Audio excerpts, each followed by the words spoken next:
नमस्कार दोस्तों, मैं Dharmendra Verma online study with DK में आपका बहुत बहुत स्वागत करता हूं। आज हम बात करने वाले हैं पर्यावरण अध्ययन से संबंधित 200 अति महत्वपूर्ण प्रश्नों के बारे में। ये 10 अध्याय से लिए गए हैं। कौन कौन से 10 अध्याय हैं? परिवार, पौधे, वन्यजीव मित्र एवं मित्रता, भोजन, आश्रय, मानव निर्मित उपयोगी वस्तुएं, जल, भ्रमण और विविध। ये 10 अध्यायों से 200 प्रश्न लिए गए हैं जो कि काफ़ी इंपॉर्टेंट हैं।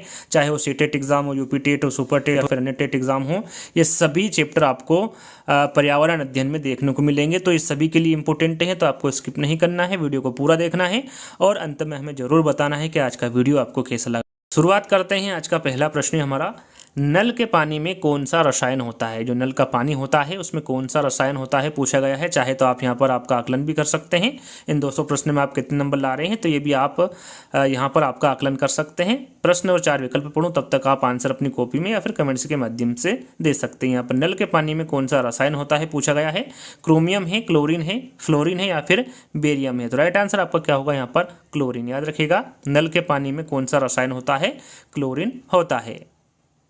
दूसरा प्रश्न, बालक नागरिकता का प्रथम पाठ माता के चुंबन और पिता के संरक्षण के बीच सीखता है। यह कथन किस दार्शनिक का है? काफ़ी इंपॉर्टेंट कथन है। सेइदेन का है, हुमायूं कबीर का है, मेजनी का है या फिर जेम्सी का है। तो यहाँ पर जो दिया गया कथन है ये मेजनी का कथन है। इनका कहना है कि बालक नागरिकता का जो प्रथम पाठ है वो माता के चुंबन और पिता के संरक्षण के बीच सीखता है। तो यहाँ पर तीसरा वाला विकल्प आपका सही होगा। तीसरा प्रश्न, सामूहिक प्रतिनिधान या चेतना के आधार पर व्यक्ति और समाज के बारे में किस विद्वान ने सिद्धांत प्रतिपादित किया है? किसके द्वारा किया गया है प्रतिपादित सिद्धांत? दुर्खिम, हॉब्स, लॉक या फिर रूसो। काफी इंपॉर्टेंट है तीसरा प्रश्न। राइट आंसर आपका होगा दुर्खिम। याद रखिएगा, सामूहिक प्रतिनिधान या चेतना के आधार पर व्यक्ति और समाज के बारे में दुर्खिम ने जो सिद्धांत हैं वो प्रतिपादित किया है। तो राइट आंसर आपका क्या होगा? यहाँ पर पहला वाला होगा। अगला प्रश्न, समुद्री शैवाल किसका महत्वपूर्ण स्रोत है? क्लोरीन का है, ब्रोमीन का है, आयोडीन का है या फिर लोहा का है? समुद्री शैवाल किसका महत्वपूर्ण स्रोत है? राइट आंसर आपका होगा आयोडीन। याद रखिएगा, जो समुद्री शैवाल होता है यह आयोडीन का महत्वपूर्ण स्रोत होता है। पारिस्थितिकी तंत्र का उदाहरण, यहाँ पर देखिए पारिस्थितिकी तंत्र का आपको उदाहरण बताना है। कौन सा है? वायु है, तालाब है, जल है या फिर मृदा है? राइट आंसर आपका होगा यहाँ पर तालाब। तालाब पारिस्थितिकी तंत्र का यहाँ पर उदाहरण होगा। बी वाला विकल्प आपका सही होगा। कौन जीवी कारक नहीं है? पेड़ पौधे, जंतु, सूक्ष्म जीव या फिर प्रस्तर। यहाँ पर कौन जीवी कारक नहीं है पूछा गया है। तो यहाँ पर राइट आंसर आपका होगा प्रस्तर। प्रस्तर जीवी कारक नहीं होता है। पेड़ पौधे, जंतु और सूक्ष्म जीव ये जीवी कारक के अंतर्गत आते हैं। अधिकतर पेड़ पौधे पाए जाते हैं स्थल मंडल में, जलमंडल में, वायुमंडल में या फिर प्रकाश मंडल में। सरल सा प्रश्न है, आप सभी को पता है। जो अधिकतर पेड़ पौधे पाए जाते हैं वो स्थल मंडल में पाए जाते हैं। यहाँ पर पहला वाला विकल्प आपका सही होगा। विद्यालय को बचपन का घर किसने कहा है? केमनियस ने कहा है, मॉन्टेसरी ने, फ्रोबेल ने या फिर रेमांड ने। विद्यालय को बचपन का घर किसके द्वारा कहा गया है? तो ये मोंटेसरी के द्वारा कहा गया है। इंपॉर्टेंट है, ध्यान दीजिएगा। बी वाला विकल्प आपका सही होगा। जल संरक्षण संभव है मृदा अपरदन पर नियंत्रण, वृक्षारोपण एवं पुनः वनीकरण से, पानी की व्यर्थता को रोकने से या फिर उपरोक्त सभी। जन संरक्षण संभव है, इसके बारे में पूछा गया है। तो आपका राइट आंसर होगा ये मृदा अपरदन पर नियंत्रण से भी संभव है, वृक्षारोपण एवं पुनः वनीकरण से भी संभव है, साथ में पानी की व्यर्थता को रोकने से भी संभव है जन संरक्षण। तो राइट आंसर आपका यहाँ पर उपरोक्त सभी होगा। नाइट्रोजन डाइऑक्साइड और कार्बन मोनोऑक्साइड गैस किन घरों में पाई जाती है? गैस कुकर वाले घरों में पाई जाती है, लकड़ी के फर्नीचर वाले घरों में पाई जाती है, आग के चूल्हे वाले घरों में पाई जाती है या फिर इन सभी में पाई जाती है? नाइट्रोजन डाइऑक्साइड और कार्बन मोनोऑक्साइड गैस किन घरों में पाई जाती है? तो ये गैस कुकर वाले घरों में पाई जाती है। यहाँ पर पहला वाला विकल्प आपका सही होगा। अगला प्रश्न, किन रसायनों को उर्वरक बड़ी मात्रा में पानी की आपूर्ति में छोड़ते हैं? सल्फेट से है, कार्बोनेट से है, नाइट्राइट से है या फिर नाइट्रेट है? 4 विकल्प हैं आपके सामने, इसमें सही आंसर होगा आपका नाइट्रेट्स। याद रखिएगा, नाइट्रेट्स रसायनों को उर्वरक बड़ी मात्रा में पानी की आपूर्ति में छोड़ते हैं। यहाँ पर 4th वाला विकल्प आपका सही होगा। अगला प्रश्न, पृथ्वी के धरातल के नीचे सेल के संतृप्त भागों में संचित जल कहलाता है। भू स्तरीय जल कहलाता है, भूमिगत जल कहलाता है, जलप्रपात कहलाता है या फिर स्रोत कहलाता है। तो यहाँ पर आपका राइट आंसर होगा भूमिगत जल। याद रखिएगा, पृथ्वी के धरातल के नीचे सेल के संतृप्त भागों में संचित जल भूमिगत जल कहलाता है। सामाजिक प्रतिनिधान की अवधारणा किसके द्वारा दी गई है? टेप्ट के, दुर्खिम के, वेबर के या फिर आगबर्न के? तो सामाजिक प्रतिनिधान की जो अवधारणा है ये ई दुर्खिम के द्वारा दी गई है। किसके द्वारा? ई दुर्खिम के द्वारा दी गई है सामाजिक प्रतिनिधान की अवधारणा। यहाँ पर बी वाला विकल्प आपका सही होगा। कोयल को किस श्रेणी में वर्गीकृत किया गया है? पक्षी, सरीसृप, कीट पतंग या फिर स्तनधारी? सभी को पता है कोयल एक पक्षी होता है और उसे इसी श्रेणी में वर्गीकृत किया गया है। तो यहाँ पर पहला वाला विकल्प आपका सही होगा। अंतर्राष्ट्रीय स्तर पर प्रकाशित रेड डाटा बुक में कितनी पुस्तकें हैं? यहाँ पर देखिए, रेड डाटा बुक के बारे में तो आपको सभी को पता होगा, लेकिन इसमें कितनी पुस्तकें हैं ये पूछा गया है। 5, 6, 1 या फिर 4? तो याद रखिएगा, इंपॉर्टेंट प्रश्न है। कितनी पुस्तकें होंगी? 5 पुस्तकें होंगी। यहाँ पर पहला वाला विकल्प आपका सही होगा। समाजीकरण के निम्नलिखित साधनों में से कौन सा साधन औपचारिक? यहाँ पर देखिए, औपचारिक पूछा गया है, अनौपचारिक नहीं पूछा गया है। औपचारिक पूछा गया है, धर्म है, प्रथा है, परिवार है या फिर शिक्षा है? तो राइट आंसर आपका होगा यहाँ पर शिक्षा। यदि अनौपचारिक पूछा जाता तो आपका राइट आंसर क्या होता? यहाँ पर परिवार। लेकिन औपचारिक साधन पूछा गया है तो आपका राइट आंसर क्या होगा? यहाँ पर शिक्षा होगा।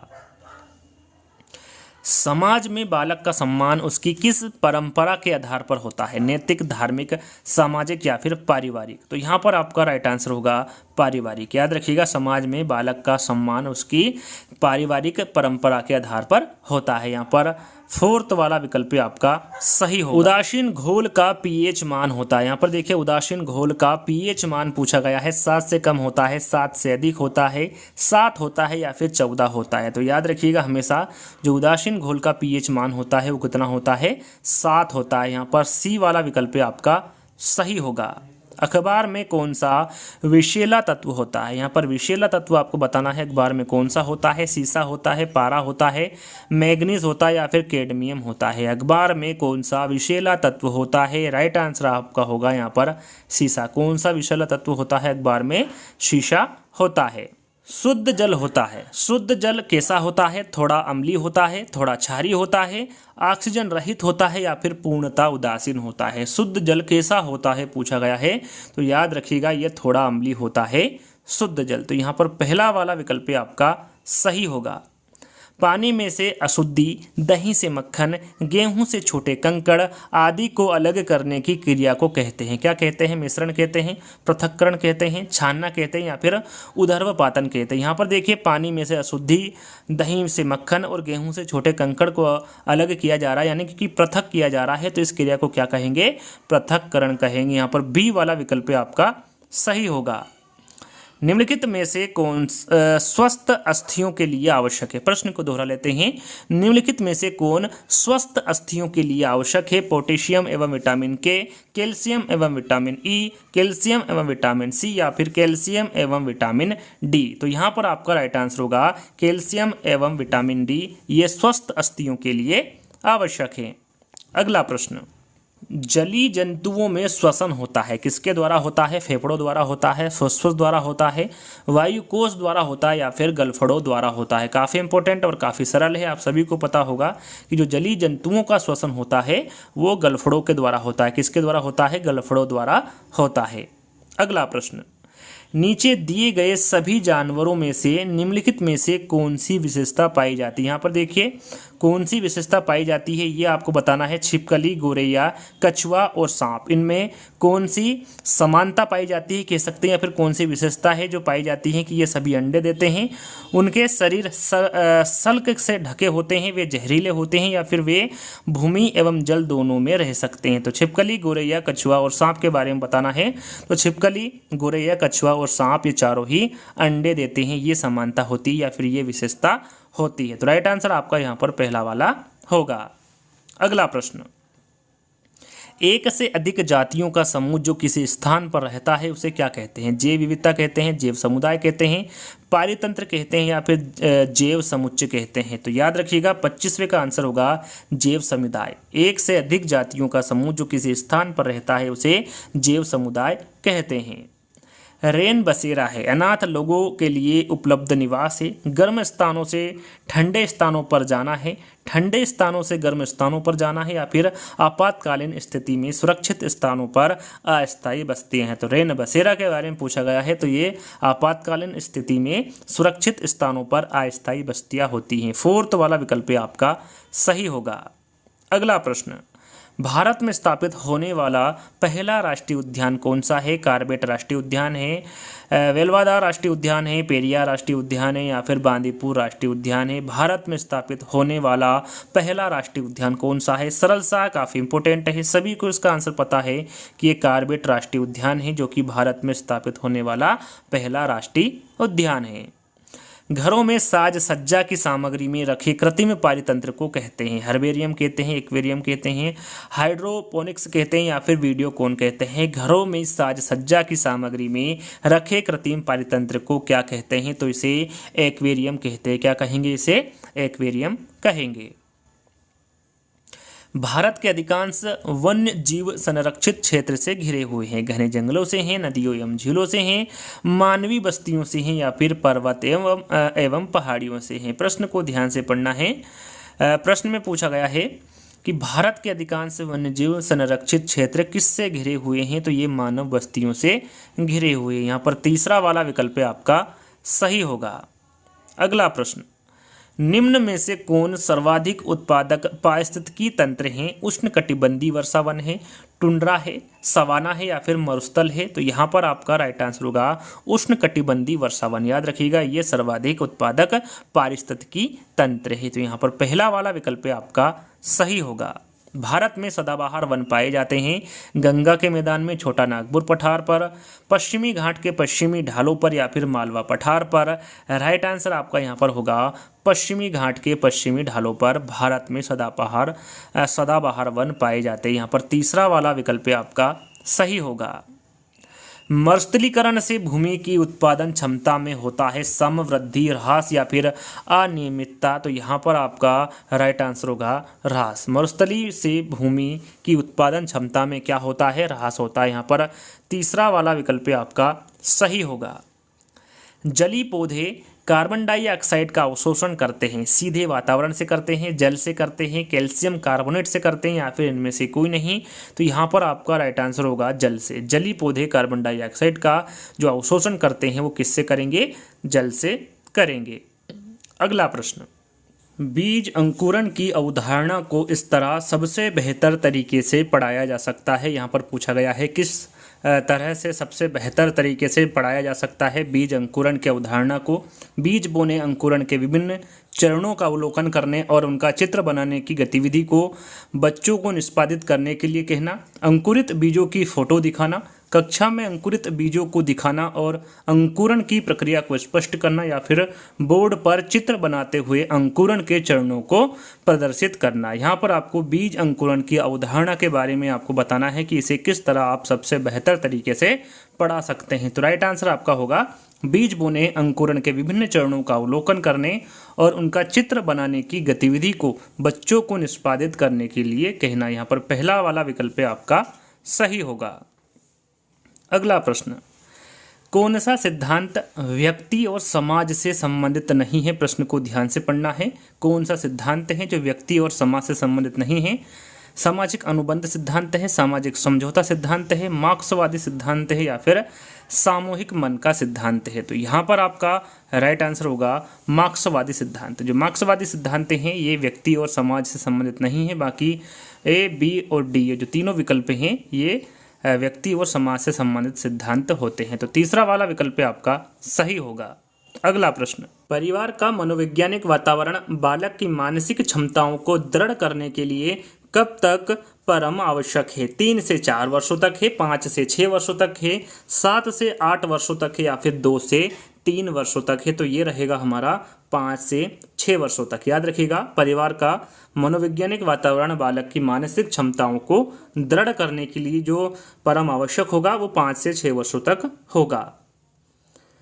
सामाजिक अंतःक्रिया के लिए सदस्यों में से महत्वपूर्ण क्या है? निकटता है, भ्रातृत्व है, पारस्परिक जागरूकता है या फिर स्थायी संबंध है? 37 का आंसर क्या होगा? तो यहाँ पर आपका राइट आंसर होगा पारस्परिक जागरूकता। याद रखिएगा, सामाजिक अंतःक्रिया के लिए जो सदस्यों में से महत्वपूर्ण क्या है, तो वो पारस्परिक जागरूकता है। यहाँ पर तीसरा वाला विकल्प आपका सही होगा।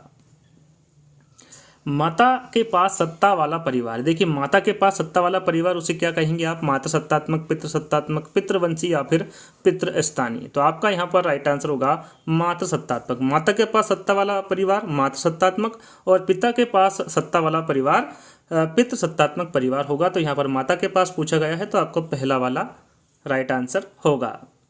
अगला प्रश्न, कैलाश खांगला जिनके नाम पर वन्य जीव संबंधी फेलोशिप दी जाती है का मूल निवास कहाँ पर है? यहाँ पर देखिए, इनका मूल निवास आपको बताना है कहाँ पर है। कुरुक्षेत्र हरियाणा में है, झांसी मध्य प्रदेश में है, जयपुर राजस्थान में है या फिर नई दिल्ली में है? तो यहाँ पर आपका राइट आंसर होगा जयपुर राजस्थान। कैलाश खांगला जिनके नाम पर वन्य जीव संबंधी फेलोशिप दी जाती है, इनका मूल निवास कहाँ पर होगा? जयपुर में होगा। और जयपुर कहाँ पर आता है? राजस्थान में आता है। चलिए अगला प्रश्न है, अंजलि की सहेली दांतों में छई से बचने के निम्नलिखित 4 तरीके बताती है। यहाँ पर देखिए 4 तरीके हैं और कूट में आपको आंसर देना है कौन सा तरीका सही होगा। पूछा गया है कि अंजलि को उपयुक्त तरीकों में से किसका अनुपालन करना चाहिए? दिन में 2 बार ब्रश करें, इनेमिल कम ना हो इसके लिए ब्रेजेस पहने, मिठाई चॉकलेट और कार्बन डाइऑक्साइड युक्त पेय पदार्थ ना ले, और चौथा विकल्प है हर खाने के बाद कुल्ला करें। इन चारों विकल्पों में से आपको बताना है कि कौन सा सही होगा। तो यहाँ पर देखिए आपका सही आंसर होगा, कह सकते हैं कि अंजलि को उपयुक्त तरीकों में से किसका अनुपालन करना चाहिए? तो उसे दिन में 2 बार ब्रश करना चाहिए, साथ में मिठाई चॉकलेट और कार्बन डाइऑक्साइड युक्त पेय पदार्थ ना ले और हर खाने के बाद कुल्ला करे। ये अंजलि को उपयुक्त तरीकों में से इसका अनुपालन करना चाहिए। तो कूट में आपका आंसर कहाँ पर मिलेगा? बी वाले विकल्प में। पहला, तीसरा और चौथा यहाँ पर सही विकल्प होंगे, इसका अनुपालन करना चाहिए अंजलि को। तो बी वाला विकल्प आपका सही होगा। सामान्य कितने वर्षों तक अधिकांशतः बालक परिवार में रहकर व्यतीत करते हैं? 4 या 5 वर्ष, 10 या 12 वर्ष, 6 या 7 वर्ष या फिर 3 या 4 वर्ष? इंपॉर्टेंट प्रश्न है। सही आंसर होगा 3 या 4 वर्ष। याद रखिएगा, सामान्यतः 3 या 4 वर्षों तक अधिकांशतः बालक परिवार में रहकर व्यतीत करते हैं। अगला प्रश्न, परिवार को नैतिक एवं सामाजिक दृष्टि से क्या स्वीकार किया जाता है? इकाई, धर्म, विद्यालय या फिर समाज? सामाजिक दृष्टि से परिवार के बारे में आपको बताना है कि इसे क्या स्वीकार किया जाता है। तो आपका यहाँ पर राइट आंसर होगा इकाई। परिवार को नैतिक एवं सामाजिक दृष्टि से इकाई के रूप में स्वीकार किया जाता है। यहाँ पर पहला वाला विकल्प आपका सही होगा। वह परिवार कौन सा है जिसमें पति पत्नी अपने अविवाहित बच्चों के साथ रहते हैं? यहाँ पर देखिए पति पत्नी अपने किन बच्चों के साथ रह रहे हैं? अविवाहित बच्चों के साथ रह रहे हैं। तो वो एकांकी परिवार है, संयुक्त परिवार है, विस्तृत परिवार है या फिर इनमें से कोई नहीं? आपको सभी को पता है अभी में जो चलन में परिवार होता है उसमें पति पत्नी और अविवाहित बच्चे ही रहते हैं। तो उस परिवार को क्या कहेंगे? एकांकी परिवार कहेंगे, जिसमें पति पत्नी, दादा दादी, विवाहित बच्चे, अविवाहित बच्चे सभी यानी सामूहिक रूप से जो रहते हैं उस परिवार को क्या कहते हैं? उस परिवार को संयुक्त परिवार कहते हैं। और जिसमें सिर्फ पति पत्नी और अविवाहित बच्चे होते हैं उसमें उस परिवार को क्या कहते हैं? एकांकी परिवार कहते हैं। रीढ़ के अनुसार कौन सा परिवार का मुख्य कार्य नहीं है? प्रश्न को ध्यान से पढ़ना है। कौन सा मुख्य कार्य नहीं है किसके अनुसार? रीढ़ के अनुसार। सामाजिक सुरक्षा, वंशवृद्धि, सामाजिकरण या फिर यौन इच्छा की पूर्ति? तो यहाँ पर आपका राइट आंसर होगा सामाजिक सुरक्षा। ये रीढ़ के अनुसार परिवार का मुख्य कार्य नहीं है। तो पहला वाला विकल्प आपका सही होगा। अगला प्रश्न, पृथ्वी के लगभग कितने प्रतिशत भाग पर जल का विस्तार है? तो इसको 4 विकल्प पढ़ने की आवश्यकता नहीं है, सभी को पता है कि 71% भाग पर पृथ्वी के लगभग 71% भाग पर जल का विस्तार है। तो पहला वाला विकल्प आपका सही होगा। अगला प्रश्न, जली पौधे कार्बन डाइऑक्साइड का अवशोषण करते हैं, सीधे वातावरण से करते हैं, जल से करते हैं, कैल्शियम कार्बोनेट से करते हैं या फिर इनमें से कोई नहीं? जली पौधे कार्बन डाइऑक्साइड का अवशोषण किस प्रकार करते हैं? तो आपका राइट आंसर होगा ये किससे करेंगे? जल से करेंगे। यहाँ पर बी वाला विकल्प आपका सही होगा। जल का मुख्य स्रोत है, यहाँ पर देखिए जल का मुख्य स्रोत पूछा गया है, झील है, वर्षा है, महासागर है या फिर सागर है। तो सभी को पता है कि जल का जो मुख्य स्रोत होता है क्या होता है, वर्षा होता है। अगला प्रश्न, जल का रासायनिक सूत्र, जल का रासायनिक सूत्र क्या है, HO है, H2O है, HO2 है या फिर H2O2 है। जल का रासायनिक सूत्र पूछा गया है तो आपका राइट आंसर होगा H2O। जल का रासायनिक सूत्र क्या होता है, H2O होता है।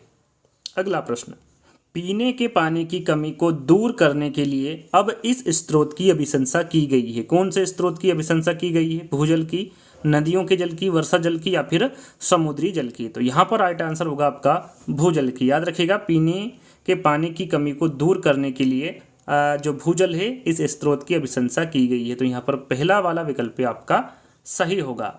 अगला प्रश्न, शुद्ध जल का पीएच मान होता है। यहाँ पर देखिए शुद्ध जल का पीएच मान आपको बताना है कितना होता है, 0 होता है, 7 होता है, 7 से कम होता है या फिर 7 से अधिक होता है। तो पीएच मान पूछा गया है तो ये कितना होता है, शुद्ध जल का 7 होता है। याद रखिएगा शुद्ध जल का पीएच मान 7 होता है। शुद्ध जल में निम्न गुणधर्म नहीं होता है। प्रश्न को ध्यान से पढ़ना है, शुद्ध जल में कौन सा गुणधर्म नहीं होता है, रंगहीन, गंधहीन, स्वादहीन या फिर भारहीन। तो यहाँ पर आपका राइट आंसर होगा भारहीन। शुद्ध जल में जो निम्न गुण धर्म नहीं होता है वो भारहीन नहीं होता है। तो यहाँ पर फोर्थ वाला विकल्प आपका सही होगा। अगला प्रश्न, महासागरों में जल स्तर वृद्धि का कारण। यहाँ पर देखिए महासागरों में जल स्तर वृद्धि का कारण आपको बताना है, ध्रुवीय प्रदेश में बर्फ का पिघलना, अत्यधिक वर्षा होना, अम्ल वर्षा या फिर उपरोक्त में से कोई नहीं। तो यहाँ पर आपका राइट आंसर होगा ध्रुवीय प्रदेशों में बर्फ का पिघलना, ये महासागरों में जल स्तर वृद्धि का कारण है। तो यहाँ पर पहला वाला विकल्प आपका सही होगा। अगला प्रश्न, किंग्सले डेविस ने किस पारिवारिक कार्य पर बल नहीं दिया है। प्रश्न को आपको ध्यान से पढ़ना है, किसके अनुसार पूछा गया है, किंग्सले डेविस के अनुसार किस पारिवारिक कार्य पर बल नहीं दिया गया है, धर्म का पालन, प्रजनन, स्थान निर्धारण या फिर सामाजिकरण। तो यहाँ पर आपका राइट आंसर होगा धर्म का पालन। किंग्सले डेविस ने धर्म का पालन, पारिवारिक कार्य पर बल नहीं दिया है। तो यहाँ पर पहला वाला विकल्प आपका सही होगा। अगला प्रश्न, DDT है, यहाँ पर DDT के बारे में पूछा गया है, ये क्या है, एक एंटीबायोटिक है, अन अपघटनी प्रदूषक है, अपघटनी उर्वरक है या फिर डाइड फेनिल डाइक्लोरोएथेन है। तो यहाँ पर DDT के बारे में पूछा गया है तो आपका राइट आंसर यहाँ पर होगा एक अन अपघटनी प्रदूषक है DDT। तो यहाँ पर बी वाला विकल्प आपका सही होगा।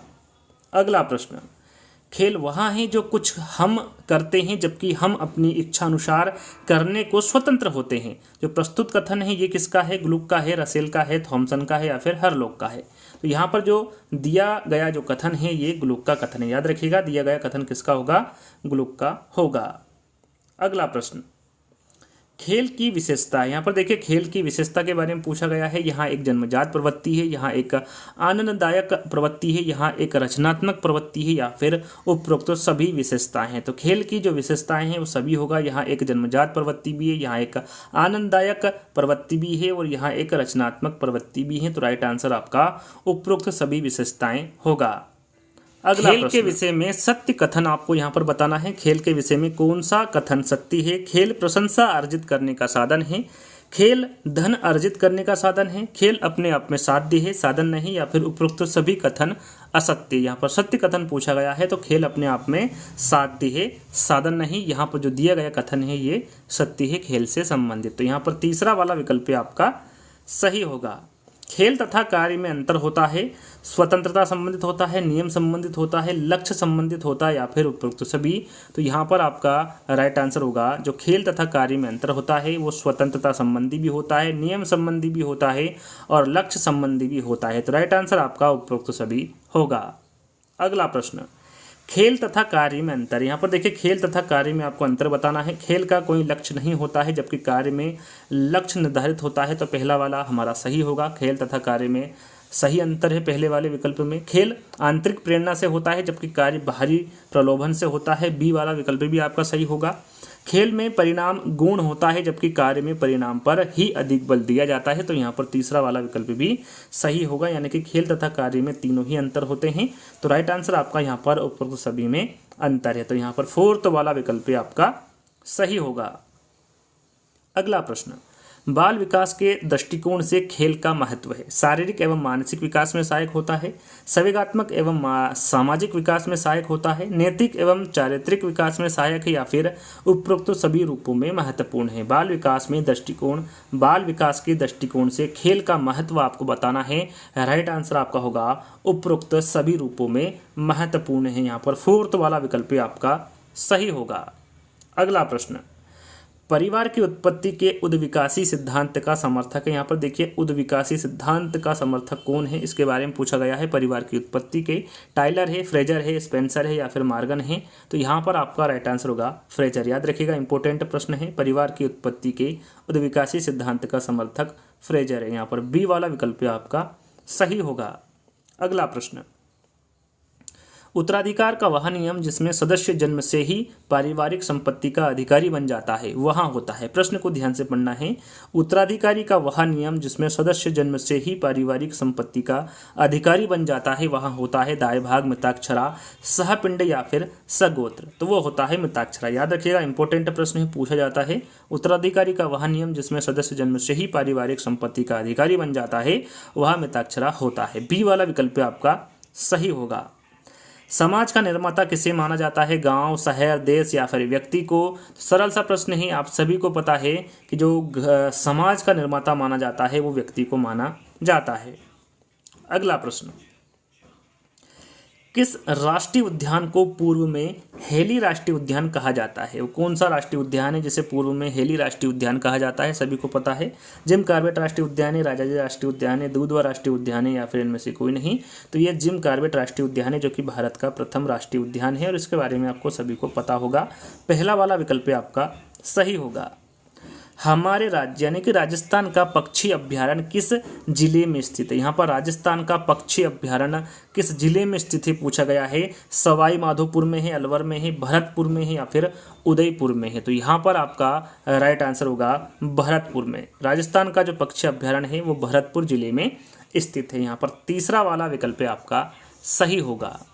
अगला प्रश्न, जलीय वातावरण में सूक्ष्म जीवों को क्या कहते हैं? जलीय वातावरण में पूछा गया है कि जो सूक्ष्म जीव होते हैं उसे क्या कहते हैं? परजीवी कहते हैं, पलवक कहते हैं, सहजीवी कहते हैं या फिर मृतोपजीवी कहते हैं। तो यहाँ पर आपका राइट आंसर होगा पलवक। याद रखिएगा, जलीय वातावरण में जो सूक्ष्म जीव होते हैं उसे पलवक कहते हैं। यहाँ पर बी वाला विकल्प आपका सही होगा। अगला प्रश्न, यदि जैवमंडल से कार्बन डाइऑक्साइड निकाल दी जाए तो सर्वप्रथम कौन से जीव प्रभावित होंगे? सबसे पहले प्रश्न को ध्यान से पढ़ना है। जैवमंडल से कार्बन डाइऑक्साइड निकाल दी जाए तो सर्वप्रथम कौन से जीव प्रभावित होंगे? प्राथमिक उपभोक्ता, द्वितीयक उपभोक्ता, उत्पादक या फिर अपघटनकर्ता। तो ये होंगे हमारे उत्पादक। याद रखिएगा, यदि जैवमंडल से कार्बन डाइऑक्साइड निकाल दी जाए तो सर्वप्रथम उत्पादक जीव प्रभावित होंगे। यहाँ पर तीसरा वाला विकल्प आपका सही होगा। अगला प्रश्न, एक खाद्य श्रृंखला में सर्वाधिक होते हैं प्राथमिक उत्पादक होते हैं, द्वितीयक उत्पादक होते हैं, अपघटन होते हैं या फिर तृतीयक उत्पादक होते हैं। एक खाद्य श्रृंखला में सर्वाधिक होते हैं। तो याद रखिएगा, इंपॉर्टेंट प्रश्न है। एक खाद्य श्रृंखला में प्राथमिक उत्पादक सर्वाधिक होते हैं। यहाँ पर पहला वाला विकल्प आपका सही होगा। अगला प्रश्न, पारितंत्र में निरंतर आवश्यकता होती है, जल की, ऊर्जा की, हवा की या फिर इनमें से कोई नहीं। पारितंत्र में निरंतर किसकी आवश्यकता होती है? तो याद रखिएगा, ये ऊर्जा की आवश्यकता होती है। अगला प्रश्न, जैविक संतुलन पाया जाता है उत्पादक व अपघटकों के बीच पाया जाता है, उत्पादक व उपभोक्ता के बीच पाया जाता है, केवल उत्पादकों के बीच पाया जाता है या फिर उत्पादक, उपभोक्ता व अपघटकों के बीच पाया जाता है? जैविक संतुलन किसके बीच पाया जाता है पूछा गया है। तो आपका राइट आंसर होगा ये उत्पादक व अपघटकों के बीच जैविक संतुलन पाया जाता है। यहाँ पर पहला वाला विकल्प आपका सही होगा। अगला प्रश्न, निम्नलिखित में से कौन सा प्राथमिक मांसाहारी नहीं है? प्रश्न को ध्यान से पढ़ना है। प्राथमिक मांसाहारी कौन सा नहीं है? खरगोश, मनुष्य, गाय या फिर मेंढक। राइट आंसर आपका होगा मेंढक। ये प्राथमिक मांसाहारी के अंतर्गत नहीं आता है। तो फोर्थ वाला विकल्प आपका सही होगा।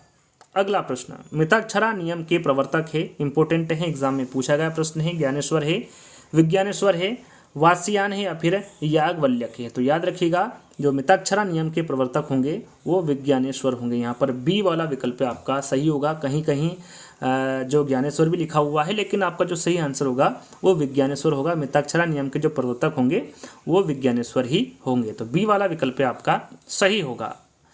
परिवार की उत्पत्ति के एक विवाही सिद्धांत के प्रतिपादक कौन है? मार्गन है, स्पेंसर है, दुर्खिम है या फिर टाइलर है? इंपॉर्टेंट प्रश्न है। राइट आंसर आपका होगा स्पेंसर। याद रखिएगा, परिवार की उत्पत्ति के जो एक विवाही सिद्धांत के जो प्रतिपादक होंगे वो स्पेंसर होंगे।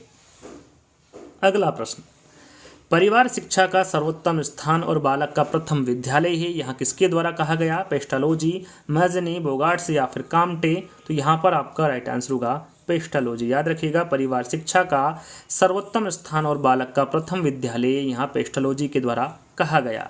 हाथियों के झुंड के बारे में सही कथनों को चुनिए। यहाँ पर देखिए 4 विकल्प दिए गए हैं। हाथियों के बारे में आपको सही कथन चुनना है और कूट में आंसर देना है कि कौन सा सही होगा। तो यहाँ पर पहला विकल्प है, हाथियों के झुंड में केवल हथनियाँ और 14 से 15 वर्ष के बच्चे ही रहते हैं। हाथियों के एक झुंड में किसी एक ही परिवार के सदस्य होते हैं, तो ऐसा जरूरी नहीं है। झुंड की सबसे बुजुर्ग हथनी ही पूरे झुंड की नेता होती हैं, बिल्कुल सही है।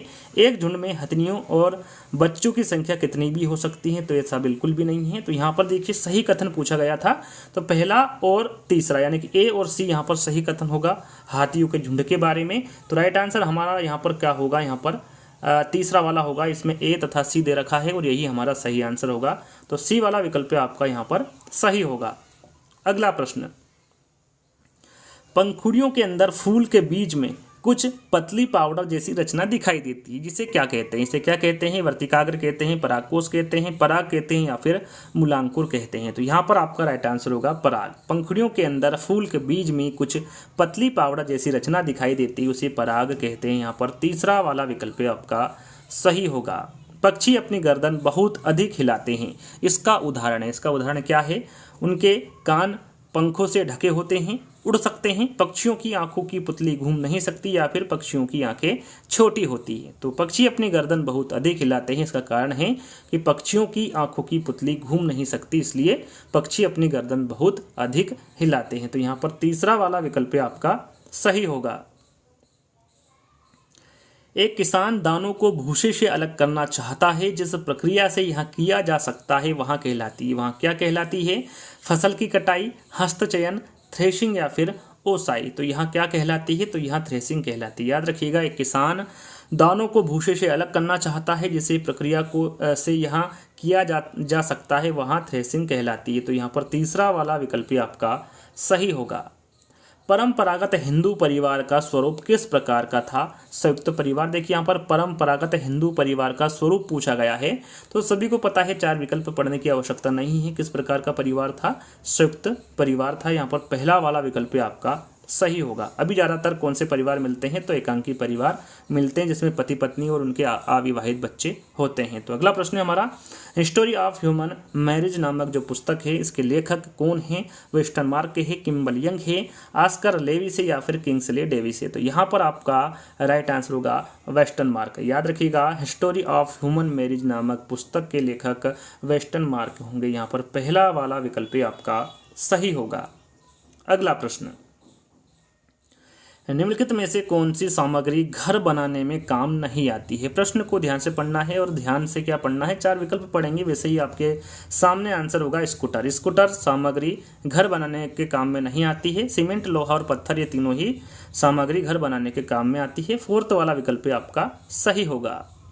ऊन प्राप्त होता है, जो ऊन प्राप्त होता है वो किससे होता है? भेड़, ऊंट एवं याक के बालों से होता है। भेड़, शेर एवं ऊंट के बालों से होता है।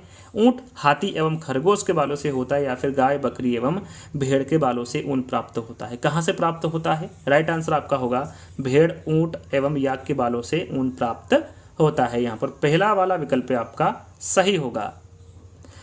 चाय की पत्ती को चाय से अलग करने की प्रक्रिया कहलाती है, क्या कहलाती है? छानना, वाष्पीकरण, मंथन या फिर संघनन? तो आप इससे याद रख सकते हैं कि हम चाय बनाते हैं तो उसके बाद उसको क्या करते हैं? उसको छानते हैं। तो इससे आप याद कर सकते हैं कि चाय की पत्ती को चाय से अलग करने की जो प्रक्रिया कहलाती है वो छानना कहलाती है। यहाँ पर पहला वाला विकल्प आपका सही होगा। अगला प्रश्न, वहाँ धागा जो पौधों एवं जानवरों से मिलता है, प्राकृतिक धागा है, कृत्रिम धागा है, मिश्रित धागा है या फिर महीन धागा है। प्रश्न में ही इसका आंसर छुपा हुआ है। वहाँ धागा जो पौधों एवं जानवरों से मिलता है और दोनों ही क्या है, प्राकृतिक है, और दोनों ही का जो धागा है वो प्राकृतिक धागा होता है। वहाँ धागा जो पौधों एवं जानवरों से मिलता है वो कौन सा धागा होगा, प्राकृतिक धागा होगा। सिलिका व सीरियम ऑक्साइड किस प्रकार के कांच का संगठन है? सोडा कांच का है, फ्लिंट कांच का है, क्रुक्स कांच का है या फिर क्राउन कांच का है। प्रश्न इंपोर्टेंट है, इसका सही आंसर होगा क्रुक्स कांच। याद रखिएगा, सिलिका व सीरियम ऑक्साइड ये क्रुक्स कांच के का संगठक है। यहाँ पर तीसरा वाला जो विकल्प होगा वो आपका सही होगा। अगला प्रश्न, परिवार शब्द अंग्रेजी शब्द फैमिली का हिंदी रूपांतरण है, ये सभी को पता है। फैमिली शब्द की उत्पत्ति लैटिन भाषा के किस शब्द से हुई है, ये आपको बताना है। फैमुलस से हुई है, तो सभी को पता है इसका जो उत्पत्ति हुई है फैमिली शब्द की वो किससे होगी, फैमुलस शब्द से होगी। यहाँ पर पहला वाला विकल्प आपका सही होगा। अगला प्रश्न, निम्नलिखित में से कौन सा कथन सही? यहाँ पर देखिए सही कथन आपको बताना है। परिवार से संबंधित प्रश्न पूछा गया है। परिवार एक संस्था है, परिवार एक समिति है, परिवार एक समुदाय है या फिर परिवार ना तो समिति है और ना ही संस्था है। सरल सा प्रश्न है, क्यूज के तौर पर या मैं आपको क्वेश्चन दे रहा हूँ जिसका आंसर आपको कमेंट्स के माध्यम से बताना है। तो आपको क्वेश्चन नंबर 87 लिखकर आपको आंसर ABCD में आंसर देना है, कौन सा सही है। वहीं पर मैं आपको बताऊंगा कि आपने सही आंसर दिया है या फिर गलत, तो आपको कमेंट्स के माध्यम से इसका आंसर देना है। अगला प्रश्न, बाल विकास क्रम में खेल के स्वरूप में सही प्रतिरूप होता है। यहाँ पर देखिए, बाल विकास क्रम में खेल के स्वरूप में सही प्रतिरूप कैसा होता है ये पूछा गया है। किस प्रकार का होता है? शिशुअवस्था में शारीरिक, बाल्यावस्था में सामाजिक तथा किशोरावस्था में मानसिक प्रतिरूप होता है। कोई स्पष्ट प्रतिरूप नहीं होता है। शिशुअवस्था में सामाजिक होता है, बाल्यावस्था में मानसिक होता है, किशोरावस्था में शारीरिक प्रतिरूप पाया जाता है या फिर खेल का प्रतिरूप अस्पष्ट एवं अनिश्चित होता है। यहाँ पर आपको 88 का आंसर देना है, क्या होगा। यहाँ पर देखिए, बाल विकास क्रम में खेल के स्वरूप के बारे में पूछा गया है, तो राइट आंसर आपका होगा शिशुअवस्था में शारीरिक होता है, बाल्यावस्था में सामाजिक होता है और किशोरावस्था में मानसिक प्रतिरूप होता है खेल का। तो राइट आंसर आपका यहाँ पर क्या होगा, पहला वाला होगा। अगला प्रश्न, कोई पक्षी पेड़ की ऊंची डाल पर अपना घोंसला बनाता है। यहाँ पक्षी हो सकता है, कौवा हो सकता है, फाख्ता हो सकता है, शकरखोर हो सकता है या फिर कलचिड़ी हो सकता है। इंपॉर्टेंट प्रश्न है, सीटेट एग्जाम में पूछा गया है। राइट आंसर आपका यहाँ पर होगा कौवा। कोई पक्षी पेड़ की ऊंची डाल पर अपना घोंसला बनाता है, वहाँ पक्षी कौवा हो सकता है। अगला प्रश्न, कुछ जानवर रात में जागते हैं। ये जानवर हर चीज को जिन रंगों में देखते हैं वे हैं काला और सफ़ेद हैं, लाल और संतरी हैं, बैगनी और नीला है या फिर हरा और पीला है। इंपॉर्टेंट है, सीटेट एग्जाम में यहाँ प्रश्न भी पूछा गया है। तो आप सभी को पता है, पढ़ा होगा आपने कि कुछ जानवर रात में जागते हैं। ये जानवर हर चीज को काला और सफ़ेद रंग में ही देखते हैं। यहाँ पर पहला वाला विकल्प आपका सही होगा। विटामिन सी की कमी से होने वाली बीमारी का क्या नाम है? स्कर्वी होता है, बेरीबेरी होता है, रतौंधी होता है या फिर थकान होता है। विटामिन सी की कमी से आपको बताना है, तो आपका यहाँ पर राइट आंसर होगा स्कर्वी। विटामिन सी की कमी से कौन सा रोग होगा या फिर कौन सी बीमारी होगी? स्कर्वी रोग होगा। यहाँ पर पहला वाला विकल्प आपका सही होगा। अगला प्रश्न है, खाद्य श्रृंखला के परस्पर समूह को कहा जाता है। खाद्य चक्र कहते हैं, श्रृंखला अभिक्रिया कहते हैं, खाद्य जाल कहते हैं या फिर बायोमास का पिरामिड कहते हैं। खाद्य श्रृंखला के परस्पर समूह को क्या कहते हैं? तो इसको खाद्य जाल कहते हैं। अगला प्रश्न, नई दिल्ली में रहने वाला कोई व्यक्ति पहले भोपाल जो कि मध्य प्रदेश में स्थित है और फिर रांची जो कि झारखंड में है, इसका भ्रमण करना चाहता है। उसकी यात्रा की दिशा होगी, पहले क्या होगी? पूर्व दिशा में और फिर दक्षिण दिशा में, ऐसे 4 दिशाएं दे रखी है। तो आपको यहाँ पर राइट आंसर बताना है। पहले भोपाल और फिर वो रांची जाता है, तो वो किस दिशा में होगा? तो राइट आंसर होगा पहले वो दक्षिण दिशा में होगा और फिर वो पूर्व दिशा में होगा। यहाँ पर 4th वाला विकल्प आपका सही होगा। अगला प्रश्न, यातायात के नियम के अनुसार पीली लाइट क्या संकेत देती है? यदि आप गाड़ी से जा रहे हैं तो आप सभी को पता होगा। देखिए, यातायात के नियम के अंतर्गत 3 लाइट होती हैं, एक तो पीली होती हैं, एक लाल होती हैं और एक हरी लाइट होती हैं। तो लाल और हरी के बारे में तो आपको पता होगा, जब लाल हो जाती है तो आपको रुक जाना होता है और हरी होती है तो आपको चलना होता है। तो यहाँ पर पीली लाइट के बारे में पूछा गया है, जो लाल लाइट के जस्ट बाद होती हैं, तो वो तैयार हो जाओ, यानी कि लाल लाइट के बाद जो ग्रीन और लाल लाइट के बीच का जो अंतर होता है वो पीली लाइट करती है, यानी कि आप अभी तैयार हो जाओ, ग्रीन लाइट होने वाली है। तो ये जो संकेत होता है ये तैयार हो जाओ के लिए होता है पीली लाइट का। तो राइट आंसर आपका यहाँ पर तीसरा वाला होगा। जेट वायुयान से कौन सा प्रदूषक निकलता है? SO2 निकलता है, CO2 निकलता है, क्लोरोकार्बन निकलता है या फिर CO4 निकलता है? तो यहाँ पर देखिए जेट वायुयान में कौन सा प्रदूषक निकलता है, तो ये पूछा गया है। तो ये फ्लोरोकार्बन निकलता है जेट वायुयान से। तो यहाँ पर तीसरा वाला विकल्प आपका सही होगा। भारत की प्रथम ट्रेन कहाँ से कहाँ तक चली? थाने से मुंबई तक चली, मुंबई से थाने तक चली, मुंबई से गांधीनगर तक या फिर मुंबई से अहमदाबाद तक चली? भारत की प्रथम ट्रेन कहाँ से कहाँ तक चली? तो यहाँ पर आपका राइट आंसर होगा ये चली थी मुंबई से थाने। यहाँ पर बी वाला विकल्प आपका सही होगा।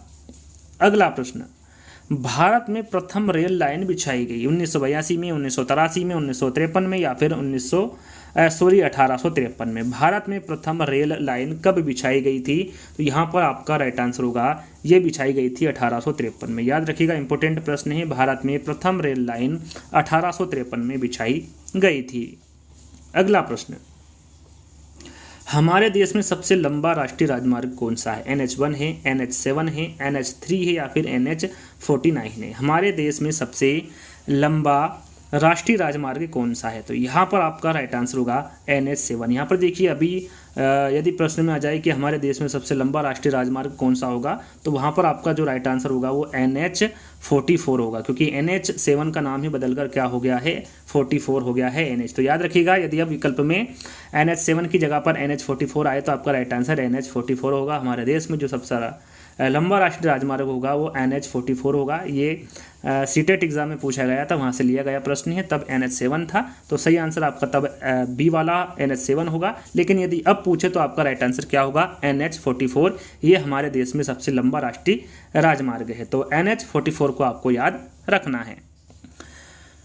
आगे हम बढ़ते हैं। अगला प्रश्न हमारा शरीर रक्षक तत्व है। शरीर रक्षक तत्व कौन सा है? प्रोटीन है, विटामिन है, खनिज लवण है या फिर ये सभी हैं? तो राइट आंसर आपका यहाँ पर होगा ये सभी। प्रोटीन, विटामिन और खनिज लवण ये तीनों ही शरीर के रक्षक तत्व होते हैं। तो यहाँ पर ये सभी आपका राइट आंसर होगा। पारिस्थितिकी तंत्र में तत्वों के चक्रण को क्या कहते हैं? रासायनिक चक्र कहते हैं, जैव भू रासायनिक चक्र कहते हैं, भूवैज्ञानिक चक्र कहते हैं या फिर भू रासायनिक चक्र कहते हैं? पारिस्थितिकी तंत्र में तत्वों के चक्रण को क्या कहते हैं? तो आपका यहाँ पर राइट आंसर होगा जैव भू रासायनिक चक्र। याद रखिएगा, बी वाला विकल्प आपका सही होगा। सेब, संतरा, अनार और केले को खाने के पश्चात संतरे का स्वाद सभी से भिन्न था। क्यों था? जब हम सेब, संतरा, अनार और केला खाते हैं तो इनका जो पूछा गया है कि इनको खाने के बाद संतरे का जो स्वाद है वो सभी से भिन्न था। ऐसा क्यों था? इसमें विटामिन ए पाया जाता है, इसलिए इसमें विटामिन बी पाया जाता है, इसमें कैल्शियम पाया जाता है या फिर इसमें विटामिन सी पाया जाता है। तो सभी को पता है कि जो संतरा होता है उसमें विटामिन सी पाया जाता है, इसलिए वो खट्टा होता है, स्वाद अलग होता है। तो राइट आंसर आपका यहाँ पर फोर्थ वाला होगा। अगला प्रश्न, रतौंधी रोग किस तत्व की कमी से होता है? जो रतौंधी रोग है ये किस तत्व की कमी से होता है? किस विटामिन की कमी से होता है? प्रोटीन, आयोडीन, विटामिन ए या फिर वसा? तो जो रतौंधी रोग है ये विटामिन ए की कमी से होता है। यहाँ पर तीसरा वाला विकल्प आपका सही होगा। ड्रेकोमा रोग से कौन सा अंग प्रभावित होता है? तंत्रिका तंत्र, श्वसन तंत्र, संपूर्ण शरीर या फिर नेत्र? 104 का राइट आंसर आपका होगा नेत्र। याद रखिएगा, ड्रेकोमा रोग से जो अंग प्रभावित होगा वो नेत्र होगा। याद रखिएगा, इंपोर्टेंट है। फोर्थ वाला विकल्प आपका सही होगा। निम्नलिखित में से सत्य कथन चुनिए। यहाँ पर देखिए सत्य कथन आपको चुनना है, कौन सा होगा? हाथी गंदेले पानी में खेलना पसंद करते हैं क्योंकि इससे इनके शरीर को ठंडक मिलती है। बिल्कुल सही है, ये सही होगा हमारा पहला वाला विकल्प। सत्य कथन ही पूछा गया है और यहाँ पर कूट में आपको आंसर देना है। 4 विकल्प आपको देखने को मिलेंगे नीचे। दूसरा विकल्प है कि अधिकांश हाथी दिन में लगभग 10 घंटे आराम करना और सोना पसंद करते हैं। दूसरा विकल्प हमारा गलत होगा क्योंकि हाथी लगभग 10 घंटे आराम नहीं करते हैं, ये 3 से 4 घंटे। याद रखिएगा, जो हाथी हैं ये 3 से 4 घंटे ही आराम या करना या फिर सोना पसंद करते हैं। तो बी वाला विकल्प आपका सत्य होगा। 3 महीने के हाथी के बच्चे का वजन लगभग 200 किलोग्राम होता है, तो सही होगा तीसरा विकल्प आपका। अधिकांश बड़े हाथी एक दिन में लगभग 100 किलोग्राम पत्ते या फिर झाड़ियाँ खा लेते हैं, तो यहाँ पर ये भी हमारा सत्य कथन होगा, यानी कि पहला तीसरा और चौथा, ये तीनों ही कथन सत्य होंगे। तो आप यहाँ पर कूट में देखेंगे कि पहला, तीसरा और चौथा कहाँ पर है, तो आपको यहाँ पर पहला, तीसरा और चौथा पहले वाले विकल्प में देखने को मिलेगा और यही आपका सत्य कथन होगा। आगे बढ़ते हैं। अगला प्रश्न है हमारा कि जिन खेलों में खेल के नियमों, समय की बाध्यता या किसी मर्यादा का कोई ध्यान नहीं रखा जाता है उसे कहा जाता है, उसे कौन सा खेल कहा जाता है? स्वतंत्र एवं स्वाभाविक खेल कहा जाता है, रचनात्मक खेल कहा जाता है, कल्पनात्मक खेल या फिर अनावश्यक खेल कहा जाता है। 106 का आंसर होगा आपका, इसे स्वतंत्र एवं स्वाभाविक खेल कहेंगे। जिन खेलों में खेल के नियमों, समय की बाध्यता या फिर किसी मर्यादा का कोई ध्यान नहीं रखा जाता, ऐसे खेल को स्वतंत्र एवं स्वाभाविक खेल कहा जाता है या फिर कहेंगे। तो यहाँ पर पहला वाला विकल्प आपका सही होगा। कहानी सुनना, कॉमिक्स पढ़ना, संगीत सुनना, वीडियो गेम्स खेलना तथा टेलीविज़न देखना आदि को माना जाता है बौद्धिक खेल, मनोरंजक खेल, अनावश्यक खेल या फिर कल्पनात्मक खेल। प्रश्न पढ़ते ही आंसर आपके समझ में आ गया होगा। इन सभी को क्या माना जाता है? मनोरंजक खेल माना जाता है। यहाँ पर बी वाला विकल्प आपका सही होगा। मधुबनी चित्रकला के बारे में सही कथन चुनिए। यहाँ पर देखिए सही कथन आपको चुनना है। सीटेट एग्जाम में पूछा गया प्रश्न है, मधुबनी चित्रकला के बारे में सही कथन चुनिए। इन चित्रों को बनाने में नील, हल्दी, फूल, पेड़ों के रंग आदि का इस्तेमाल किया जाता है, बिल्कुल सही है। इन चित्रों में इंसान, जानवर, पेड़, फूल, पक्षी, मछलियाँ आदि दिखाए जाते हैं, बी वाला विकल्प भी आपका सही है। यहाँ लोक चित्रकला बहुत पुरानी है और उसका नाम मधुबनी नामक स्थान के नाम पर पड़ा, तीसरा वाला विकल्प भी आपका सही है। चौथा विकल्प है मधुबनी राजस्थान का अति प्रसिद्ध जिला है, तो यहाँ पर फोर्थ वाला विकल्प आपका सही नहीं है, क्योंकि मधुबनी राजस्थान का अति प्रसिद्ध जिला नहीं है। मधुबनी बिहार राज्य का अति प्रसिद्ध जिला है। याद रखिएगा, राजस्थान का अति प्रसिद्ध जिला नहीं है, कहाँ का है? बिहार का है। तो राइट आंसर आपका यहाँ पर देख सकते हैं चारों विकल्पों में ए, बी और सी राइट आंसर है। तो और कौन से विकल्प में है? तो ये बी वाले में है और यही आपका राइट आंसर होगा। चलिए अगले प्रश्न की ओर बढ़ेंगे। अगला प्रश्न है, निम्न में से संयुक्त परिवार का एक गुण नहीं है। कौन सा गुण संयुक्त परिवार का नहीं है पूछा गया है? कृषि व्यवस्था के लिए उपयुक्त है, शासन व्यवस्था का एक छोटा स्वरूप है, आलस्य का अभाव है या फिर श्रम विभाजन की सुविधा। कौन सा गुण संयुक्त परिवार का नहीं है? तो राइट आंसर आपका होगा आलस्य का अभाव। ये संयुक्त परिवार का एक गुण नहीं है। आयु तथा खेल से संबंधित तथ्य, यहाँ पर देखिए आयु तथा खेल से संबंधित तथ्य के बारे में पूछा गया है। आयु बढ़ने के साथ साथ खेल विकास क्रम में नियमबद्धता आती है, बिल्कुल सही है। आयु वृद्धि के साथ खेल की क्रियाओं में कमी आती है, ये भी सही है। आयु बढ़ने के साथ साथ शारीरिक खेलों में कमी तथा मानसिक खेलों में वृद्धि होती जाती है, ये भी बिल्कुल सही है। पूछा गया है आयु तथा खेल से संबंधित तथ्य तीनों ही सही है, या फिर कह सकते हैं कि उपयुक्त सभी तथ्य सत्य है। तो फोर्थ वाला विकल्प आपका सही है। अगला प्रश्न, बच्चों द्वारा लुका छुपी, भागना दौड़ना, एक दूसरे को पकड़ना तथा उछलना कूदना आदि खेल माने जाते हैं। लड़ाई झगड़े के खेल माने जाते हैं, गतिशील खेल माने जाते हैं, रचनात्मक खेल माने जाते हैं या फिर प्रयोगात्मक खेल माने जाते हैं। किस प्रकार के खेल माने जाएंगे? तो ये गतिशील खेल माने जाएंगे। बच्चों द्वारा लुका छुपी, भागना दौड़ना, एक दूसरे को पकड़ना तथा उछलना कूदना जो आदि खेल हैं, ये गतिशील खेल माने जाते हैं। यहाँ पर बी वाला विकल्प आपका सही होगा। आँखों की सुरक्षा के लिए कौन सा विटामिन आवश्यक है? ए, बी, सी या फिर डी? तो यहाँ पर आपका राइट आंसर होगा ए। और विटामिन ए की कमी से कौन सा रोग होता है? रतौंधी रोग होता है, जो कि आँखों में होता है। यदि आँखों की सुरक्षा करना है तो आपको विटामिन ए की आवश्यकता होगी। तो यहाँ पर पहला वाला विकल्प आपका सही होगा। शरीर की सामान्य वृद्धि के लिए क्या आवश्यक है? कैल्शियम, फास्फोरस है, लौह लवण है, आयोडीन है या फिर खनिज लवण है? तो यहाँ पर आपका राइट आंसर होगा आयोडीन। शरीर की सामान्य वृद्धि के लिए आयोडीन आवश्यक है। यहाँ पर तीसरा वाला विकल्प आपका सही होगा। सभी रसेदार खट्टे फलों में कौन सा विटामिन पाया जाता है? खट्टे फल, कोई सा भी खट्टा फल है उसमें कौन सा विटामिन पाया जाता है? इसके बारे में आपको बता चुका हूँ। विटामिन सी, चाहे वो कोई सा भी फल है जो खट्टा फल होता है उसमें विटामिन सी पाया जाता है। यहाँ पर तीसरा वाला विकल्प आपका सही होगा। शरीर में द्रव्यों की मात्रा को नियंत्रित रखता है, वहाँ क्या है? प्रोटीन है, जल है, खनिज लवण है या फिर लौह लवण है? तो यहाँ पर आपका राइट आंसर होगा शरीर में द्रव्यों की मात्रा को नियंत्रित कौन रखता है? तो वो जल रखता है। यहाँ पर बी वाला विकल्प आपका सही होगा। यहाँ देखा गया है कि पाचन क्रिया बाहर की अपेक्षा आमाशय के अंदर अधिक तेजी से होती है। ऐसा क्यों होता है पूछा गया है। 4 विकल्प है, पुश कर लीजिएगा, 4 विकल्पों को अच्छे से पढ़ लीजिएगा क्योंकि मैं डायरेक्ट इसका आंसर बताने वाला हूँ। इसका सही आंसर होगा आमाशय के अंदर भोजन का मंथन होता रहता है जिससे उसकी सतह का क्षेत्रफल बढ़ जाता है और एंजाइम की क्रिया तेज हो जाती है, इसलिए पाचन क्रिया बाहर की अपेक्षा आमाशय के अंदर अधिक तेजी से होती है। तो यहाँ पर बी वाला विकल्प आपका सही होगा। अगला प्रश्न, विटामिन ऐसे पदार्थ हैं जो हिंतियाजन्य रोगों से बचाव के लिए थोड़ी मात्रा में आवश्यक है, हमारी उपापचय दर बढ़ाकर भार में कमी लाते हैं, स्वस्थ रहने के लिए दवाई के रूप में लिए जाते हैं या फिर पेशियों का विकास करके हमें ताकतवर बनाते हैं। तो जो विटामिन होते हैं ये थोड़ी मात्रा में आवश्यक होते हैं और ये हिंतियाजन्य रोगों से बचाव के लिए भी उपयोगी होते हैं। तो राइट आंसर आपका क्या होगा, विटामिन ऐसे पदार्थ हैं जो हिंतियाजन्य रोगों से बचाव के लिए थोड़ी मात्रा में आवश्यक है। तो यहाँ पर पहला वाला विकल्प आपका सही होगा। अगला प्रश्न, निम्नलिखित में से भोजन बनाने का कौन सा तरीका अच्छा है। यहाँ पर देखिए भोजन बनाने का कौन सा तरीका सबसे अच्छा होगा। सब्जियों को अच्छी तरह से धोना और फिर काटना, सब्जियों को काटना और तब उसे चलते पानी में धोना, सब्जियों को काटना और पकाने से पहले उन्हें कुछ समय के लिए धूप में रखना, और फोर्थ विकल्प है बैक्टीरिया नष्ट करने के लिए सब्जियों को गहरे तलते हुए पकाना। यहाँ पर देखिए भोजन बनाने का कौन सा तरीका अच्छा है पूछा गया है। तो सबसे अच्छा तरीका कौन सा होता है, सब्जियों को अच्छी तरह धोना और फिर काटना, ये तरीका सबसे अच्छा होता है भोजन बनाने का। अगला प्रश्न, किसके लिए मछली घर जिसे एक्वेरियम भी कहते हैं इसमें हवा वाला पंप रखा जाता है। पानी को साफ करने के लिए, जलीय पौधों को अधिक कार्बन डाइऑक्साइड उपलब्ध कराने के लिए, अधिक ऑक्सीजन को पानी में घुलने देने के लिए या फिर मछली घर की शोभा बढ़ाने के लिए। किसके लिए मछली घर में हवा वाला पंप रखा जाता है। आपका राइट आंसर होगा अधिक ऑक्सीजन को पानी में घुलने देने के लिए एक्वेरियम में हवा वाला पंप रखा जाता है। यहाँ पर तीसरा वाला जो विकल्प होगा वो आपका सही होगा।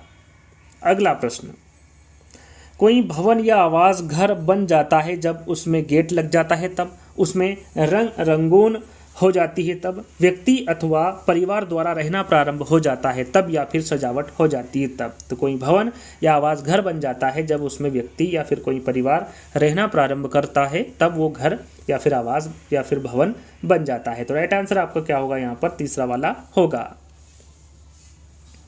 अच्छे घर की विशेषता, यहाँ पर देखिए अच्छे घर की क्या विशेषता है, एकांतता है, रोशन एवं हवा का समुचित प्रबंध है, सुरक्षा है या फिर उपरोक्त सभी है। तो आप समझ ही गए होंगे राइट आंसर आपका उपरोक्त सभी होगा। एकांतता, रोशनी एवं हवा का समुचित प्रबंध और सुरक्षा, ये तीनों ही एक अच्छे घर की विशेषता होती हैं। आवास का चुनाव करते समय ध्यान रखना आवश्यक है। क्या ध्यान रखेंगे आप, परिवार का आकार एवं संगठन, परिवार के क्रियाकलाप, परिवार की आर्थिक स्थिति या फिर उपरोक्त सभी। तो इन तीनों बातों का ध्यान आपको रखना होगा आवास का चुनाव करते समय। तो यहाँ पर भी आपका राइट आंसर उपरोक्त सभी होगा। अगला प्रश्न, घरों की नीचे दी गई विशेषताओं पर विचार कीजिए। यहाँ पर देखिए घर की विशेषता दी गई है, 5 विशेषता दी गई हैं जिसमें आपको लेह और लद्दाख के घरों में ऊपर दी गई कौन कौन सी विशेषता पाई जा सकती है लेह और लद्दाख के घरों में, ये पूछा गया है। निचली मंजिल में कोई खिड़की नहीं होती हैं, पेड़ के तनों की लकड़ी से बनी ढालू छतें होती हैं, पत्थर के खंभों पर जमीन से लगभग 10 से 12 फुट ऊंचाई पर बने घर, पत्थर, गारा और चूने से बनी मोटी दीवारें या फिर लकड़ी के फर्श। यहाँ पर देखिए लेह और लद्दाख के घरों के बारे में पूछा गया है। तो यहाँ पर निचली मंजिल में कोई खिड़की नहीं होती हैं, पत्थर, गारा और चूने से बनी मोटी दीवारें होती हैं और साथ में लकड़ी के फर्श होते हैं। यहाँ पर कूट में आपको आंसर देना है तो ध्यान दीजिएगा, पहला, चौथा और पांचवा, ये यहाँ पर आपका राइट आंसर होगा। और कूट में कहाँ पर आपको दिख रहा है, कौन से विकल्प में दिख रहा है, तो बी वाले विकल्प में आप स्पष्ट देख सकते हैं, पहला, चौथा और पांचवा, ये लेह और लद्दाख के घरों में ऊपर दी गई विशेषता होगी। तो बी वाला विकल्प आपका यहाँ पर सही होगा। अगला प्रश्न, ग्रामीण क्षेत्रों में मकानों के ढांचे वहां की जलवायु या फिर मौसम की स्थिति से संबंधित होते हैं।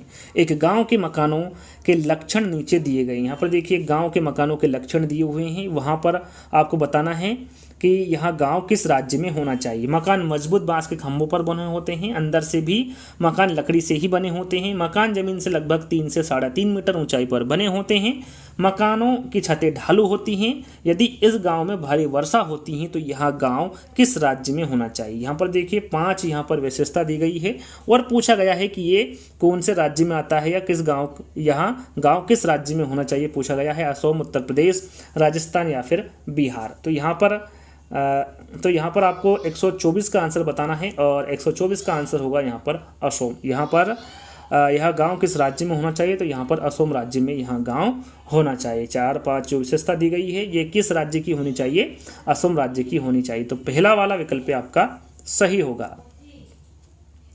अगला प्रश्न, निम्नलिखित में से कौन से शब्द समूह आपस में निकटी रूप से संबंधित है। यहाँ पर देखिए निकटी रूप से कौन सा शब्द समूह आपस में संबंधित है। मच्छर, मलेरिया, एनीमिया, रक्त अल्पत्ता, लोह, लोह मलेरिया, एनीमिया, रक्त लोह, हेमोग्लोबिन, एनीमिया, आंवला या फिर मच्छर, डेंगू, लोह गुड़। यहाँ पर ये सीटेट एग्जाम में पूछा गया है, आपने देखा होगा, पढ़ा होगा।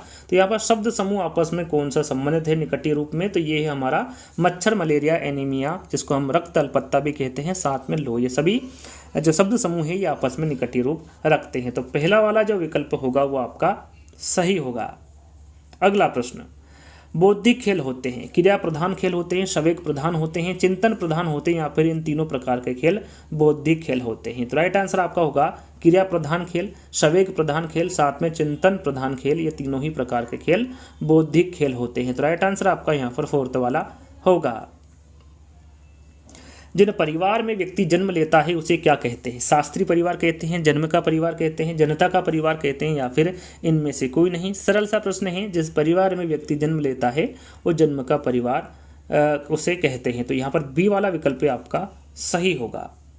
अगला प्रश्न, किसने समाज को एक समवाय माना है। मैकाइवर एवं पेज ने माना है, कूले ने माना है, डेविस ने माना है या फिर स्पेंसर ने माना है। किसने समाज को एक समवाय माना है, तो यहाँ पर राइट आंसर होगा हर्बर्ट स्पेंसर ने। याद रखिएगा, हर्बर्ट स्पेंसर ने समाज को एक समवाय माना है। यहाँ पर 4th वाला विकल्प आपका सही होगा।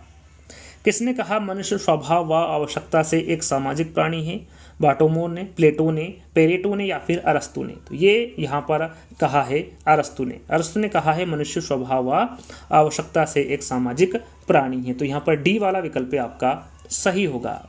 बच्चों के लिए खेल है, एक अर्जित मनोरंजक कार्य है, एक जन्मजात प्रवृत्ति है, एक अनावश्यक प्रवृत्ति है या फिर समय को व्यर्थ गंवाने की प्रक्रिया है। बच्चों के लिए खेल क्या है, तो राइट आंसर आपका होगा ये एक जन्मजात प्रवृत्ति। यहाँ पर बी वाला विकल्प आपका सही होगा।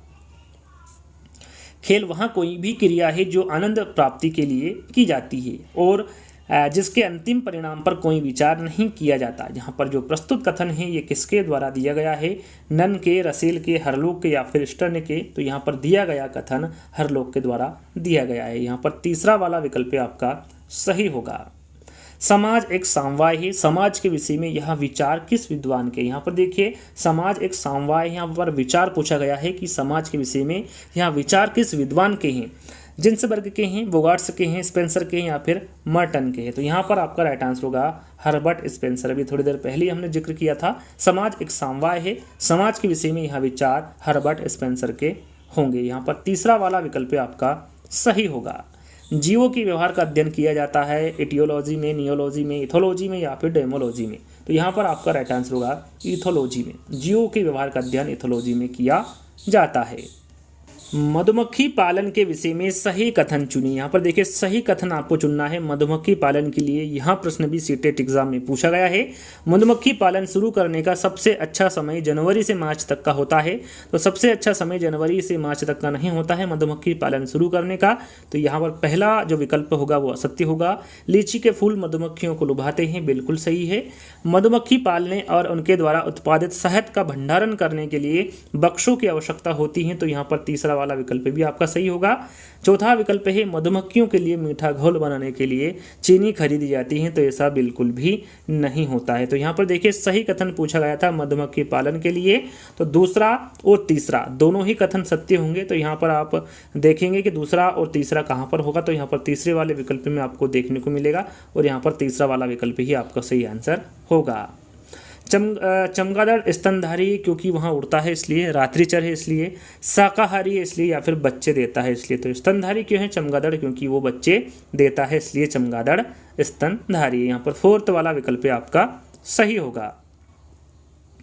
अगला प्रश्न, निम्न में से कौन सा कथन सही है? एकल परिवार में दहेज प्रथा सामान्य बात है, एकल परिवार में बाल श्रम सामान्य बात है, दहेज तथा बाल श्रम सामाजिक बुराइयां हैं, या फिर दहेज तथा बाल श्रम शहरों में सामान्य बात है। सही कथन पूछा गया था, तो दहेज तथा बाल श्रम दोनों ही सामाजिक बुराई के अंतर्गत आती है और यहाँ पर यही सही कथन होगा। तीसरा वाला विकल्प आपका सही होगा। किसके नेतृत्व में चिपको आंदोलन को बल मिला? A.K. बैनर्जी, सुंदरलाल बहुगुणा, अमृता देवी बिश्नोई, या फिर मेघा पाटकर। इंपॉर्टेंट और सरल है, आप सभी को इसका आंसर पता है। सही आंसर होगा सुंदरलाल बहुगुणा। ये इनके नेतृत्व में चिपको आंदोलन को बल मिला। निम्नलिखित में से किस एक प्राणी को किसान का मित्र कहा जाता है? यहाँ पर देखिए किसान का मित्र किसे कहा जाता है? चींटी, केचुआ, मधुमक्खी या फिर तितली। राइट आंसर आपका क्या होगा? केचुआ। केचुए को किसान का मित्र कहा जाता है। बहुत सारे जो बच्चे हैं वो कमेंट के माध्यम से मधुमक्खी बताएंगे, लेकिन मधुमक्खी यहाँ पर राइट आंसर नहीं होगा। जो केचुआ है ये किसान इनको पालता है और अपनी खेती में उपयोग में लेता है। तो केचुआ जो है ये किसान का मित्र कहा जाता है केचुए को। तो बी वाला विकल्प आपका सही होगा। सोडा कांच का संगठन है, सिलिका व सीरियल ऑक्साइड का है, sodium carbonate, calcium carbonate silica का है, लेड ऑक्साइड, पोटेशियम कार्बोनेट व सिलिका का है, या फिर उपरोक्त में से कोई नहीं। सोडा कांच का संगठन क्या है? 139 का यहाँ पर आपका राइट आंसर होगा सोडियम कार्बोनेट, कैल्शियम कार्बोनेट और सिलिका, ये सोडा कांच का संगठन है। तो यहाँ पर बी वाला विकल्प आपका सही होगा। अगला प्रश्न, साधारण नमक और लोहे की छीलन को पदार्थों के किस गुण के आधार पर वर्गीकृत किया जा सकता है? विलेयता के, पारदर्शिता के, तन्यता के, या फिर संपीड़िता के? किसके आधार पर वर्गीकृत किया जाता है? तो राइट आंसर आपका यहाँ पर होगा विलेयता। साधारण नमक और लोहे की छीलन को पदार्थों के विलेयता के गुण के आधार पर वर्गीकृत किया जा सकता है। यहाँ पर पहला वाला विकल्प आपका सही होगा। अगला प्रश्न, दैनिक जीवन में अत्यधिक प्रयोग की जाने वाली पॉलीथीन किस प्रकार की प्लास्टिक है? लाइलॉन है, बेकेलाइट है, थर्मोसेटिंग है, या फिर थर्माप्लास्टिक है? तो यहाँ पर राइट आंसर आपका होगा थर्मोप्लास्टिक। दैनिक जीवन में अत्यधिक प्रयोग की जाने वाली पॉलीथीन थर्मोप्लास्टिक है। यहाँ पर डी वाला विकल्प आपका सही होगा। द्रव्य का वाष्पन बनकर उड़ने की प्रक्रिया कहलाती है? चालनी, वाष्पन, थ्रेसिंग, या फिर निष्पावन? सरल सा प्रश्न है। प्रश्न और चार विकल्पों को पढ़ते ही राइट आंसर आपके सामने होगा वाष्पन। द्रव्य का वाष्पन बनकर उड़ने की जो प्रक्रिया है वो वाष्पन कहलाती है। अगला प्रश्न, घरों में प्रयुक्त सिलेंडरों से गैस के रिसाव पर जो दुर्गंध आती है वहाँ पदार्थ क्या है? मेथिल एमाइड है, एथिल एमाइड है, एथिल मरकेप्टन है, या फिर ब्यूटेन एमाइड है? तो राइट आंसर आपका होगा वहाँ पदार्थ एथिल मरकेप्टन है। यहाँ पर तीसरा वाला जो विकल्प होगा वो आपका सही होगा। अगला प्रश्न, सेक या फिर लाइकेन है, परजीवी है, रसायन स्वपोषी है, अपघटक है, या फिर सहजीवी है? सेक क्या है? राइट आंसर आपका होगा सहजीवी। सेक या फिर लाइकेन क्या है? ये एक सहजीवी है। तो यहाँ पर फोर्थ वाला विकल्प आपका सही होगा। झूम खेती होती है, केरल में होती है, बिहार में होती है, मेघालय में होती हैं, या फिर तमिलनाडु में होती हैं? तो जो झूम खेती हैं ये मेघालय में होती है। कहाँ पर होगी? ये मेघालय में होगी झूम खेती। यहाँ पर तीसरा वाला विकल्प आपका सही होगा। भारत में कृषि को प्रभावित करने वाला मौसम का सबसे महत्वपूर्ण तत्व कौन सा है? तापमान है, आर्द्रता है, पवन है, या फिर वृष्टि है? तो यहाँ पर आपका राइट आंसर होगा वृष्टि। भारत में कृषि को प्रभावित करने वाला मौसम का जो सबसे महत्वपूर्ण तत्व होगा वो वृष्टि या फिर वर्षा होगा। बीटी कपास क्या है? बीटी कपास क्या है? एक संकर पौधा है, एक ट्रांसजेनिक पौधा है, एक प्राकृतिक पौधा है, या फिर एक औषधि पौधा है? बीटी कपास के बारे में पूछा गया है, सीटेट एग्जाम में पूछा गया प्रश्न है। तो बीटी कपास एक ट्रांसजेनिक पौधा है। यहाँ पर बी वाला विकल्प आपका सही होगा। अगला प्रश्न, कार्यकीय रूप से शुष्क मिट्टी की क्या विशेषता है? इसको कैसे पहचानेंगे? आपको यहाँ पर देखिए जो शुष्क मिट्टी होती है इसकी क्या विशेषता होती है कार्यकीय रूप में, इसको आप कैसे पहचानेंगे पूछा गया है। विकल्प हैं आपके, उसमें अत्यधिक जल होगा, पौधों को प्रकाश पर्याप्त नहीं मिलता है, मिट्टी में लवण सांद्रता अधिक होगी, या फिर मिट्टी कठोर होगी? कैसे आप पहचानेंगे? राइट आंसर आपका होगा मिट्टी में लवण सांद्रता अधिक होगी। इससे आप इस मिट्टी की पहचान करेंगे कार्यकीय रूप से। तो यहाँ पर तीसरा वाला विकल्प आपका सही होगा। अगला प्रश्न, इनमें से कौन द्विबीजपत्री पौधा, यहाँ पर देखिए द्विबीजपत्री पौधा के बारे में पूछा गया है। बांस है, केला है, गन्ना है या फिर सरसों है। राइट आंसर आपका होगा यहाँ पर सरसों। सरसों द्विबीजपत्री पौधे के अंतर्गत आता है। यहाँ पर डी वाला विकल्प आपका सही होगा।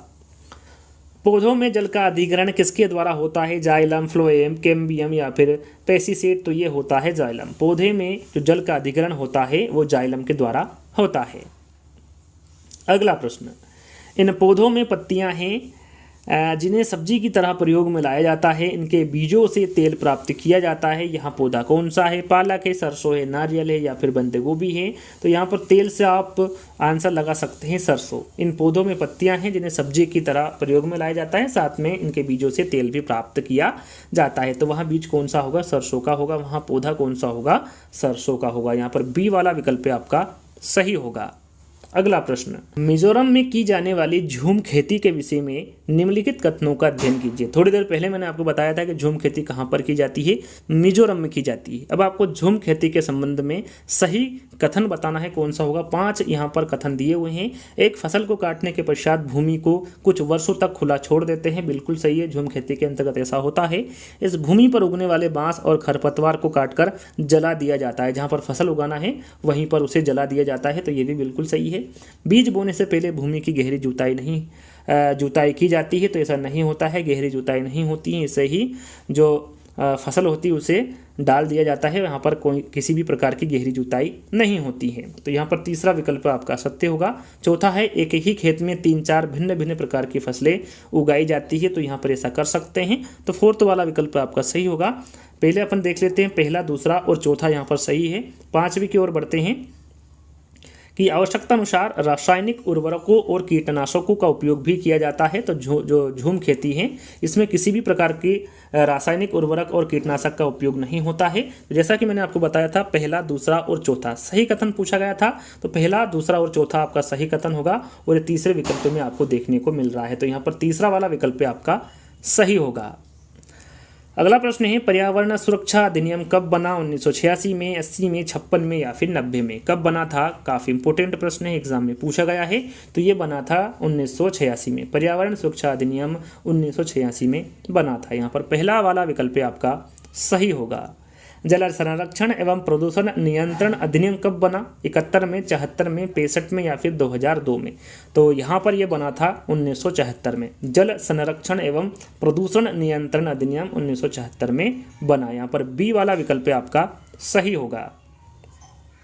वातावरण के अनुरूप पौधों एवं जंतुओं में पाए जाने वाले शारीरिक लक्षणों को कहते हैं, क्या कहते हैं? अनुकूलन, परजीविता, रूपांतरण या फिर ये सभी? तो यहाँ पर आपका राइट आंसर होगा अनुकूलन। वातावरण के अनुरूप पौधों एवं जंतुओं में पाए जाने वाले शारीरिक लक्षणों को अनुकूलन कहते हैं। यहाँ पर पहला वाला विकल्प आपका सही होगा। बंदर, शेर तथा चूहे के घर क्रमशः होते हैं। बंदर का घर कौन सा होता है? शेर का और चूहे का आपको क्रमशः बताना है। घोंसला, पेड़ एवं गुफा, गुफा, बिल एवं पेड़, पेड़, गुफा एवं बिल, बिल, पेड़ एवं गुफा। बंदर, शेर तथा चूहे के घर आपको यहाँ पर क्रमशः बताना है। तो बंदर का जो घर होता है वो पेड़ होता है, शेर का गुफा होता है और चूहे का बिल होता है। ये क्रमशः है घर बंदर, शेर तथा चूहे का। राइट आंसर आपका तीसरा वाला होगा। घास के मैदान की खाद्य कड़ी में सर्वोत्तम उपभोक्ता है? शाकाहारी है, मांसाहारी है? शाकाहारी तथा मांसाहारी है या फिर इनमें से कोई नहीं है? घास के मैदान की खाद्य कड़ी में सर्वोत्तम उपभोक्ता कौन सा है? तो यहाँ पर आपका राइट आंसर होगा मांसाहारी। यहाँ पर बी वाला विकल्प आपका सही होगा। तालाब एवं झील किस प्रकार के आवास है? जलीय आवास है, स्थलीय आवास है, दोनों है या फिर इनमें से कोई नहीं? सरल सा प्रश्न है, तालाब एवं झील के बारे में पूछा गया है। तो ये किस प्रकार के आवास होंगे? जलीय आवास होंगे। गुरप्रीत पहली बार रेलगाड़ी से नई दिल्ली से चेन्नई गया। अपनी रेलगाड़ी में उसकी गाड़ी के द्वारा निम्नलिखित में से किस नदी को पार करने की संभावना नहीं है? प्रश्न को आपको ध्यान से पढ़ना है। दिल्ली से चेन्नई जा रहा है, इसके बीच में कौन सी नदी नहीं आएगी या फिर कह सकते हैं कि कौन सी नदी को पार करने की संभावना नहीं है, पूछा गया है। गंगा, कृष्णा, नर्मदा या फिर गोदावरी? तो यहाँ पर आपका राइट आंसर होगा गंगा। यदि आप दिल्ली से चेन्नई जाएंगे तो वहाँ पर गंगा बीच में नदी नहीं आएगी और इस नदी को पार करने की संभावना नहीं होगी। दिल्ली से चेन्नई में कृष्णा, नर्मदा और गोदावरी, इन तीनों नदियों को आप पार करेंगे लेकिन गंगा को नहीं करेंगे। तो पहला वाला विकल्प आपका सही होगा। हमारे देश में निम्नलिखित स्थानों में से कौन सा ठंडा रेगिस्तान है। हमारे देश भारत की बात हो रही है कि निम्नलिखित स्थानों में से कौन सा ठंडा रेगिस्तान है। लद्दाख है, मेघालय है, दार्जिलिंग है या फिर जैसलमेर है। तो यहाँ पर आपका राइट आंसर होगा लद्दाख। हमारे देश में लद्दाख जो स्थान है ये ठंडा रेगिस्तान है। यहाँ पर पहला वाला जो विकल्प होगा वो आपका सही होगा। आवास में मुख्यतः कितने घटक होते हैं। यहाँ पर आवास में मुख्यतः कितने घटक होते हैं ये पूछा गया है। 1, 3, 2 या फिर 4। तो यहाँ पर आपका राइट आंसर होगा 2। आवास के मुख्यतः कितने घटक होंगे, 2 होंगे। पर्वतीय आवासों में पाए जाने वाले जीव जंतुओं की विशेषता। यहाँ पर देखिए जीव जंतुओं की विशेषता आपको बताना है। पर्वतीय आवासों में पाए जाने वाले, इनकी त्वचा मोटी होती है, इनकी त्वचा पर बड़े बड़े बाल होते हैं, इनके खुर बहुत मजबूत होते हैं या फिर उपरोक्त सभी। तो यहाँ पर आपका राइट आंसर होगा इनकी त्वचा मोटी होती है, इनकी त्वचा पर बड़े बड़े बाल होते हैं, साथ में इनके खुर बहुत मजबूत होते हैं। ये पर्वतीय आवासों में पाए जाने वाले जीव जंतु की विशेषता है। तो राइट आंसर आपका उपरोक्त सभी होगा। लहुगाला कितुलाना नेशनल पार्क किस देश में। यहाँ पर देखिए लहुगाला कितुलाना जो नेशनल पार्क है ये किस देश में है। भारत में है, बांग्लादेश में है, भूटान में है या फिर श्रीलंका में है। काफ़ी इंपॉर्टेंट प्रश्न है, ध्यान दीजिएगा। लहुगाला कितुलाना जो नेशनल पार्क है ये श्रीलंका देश में स्थित है। यहाँ पर 4th वाला विकल्प आपका सही होगा।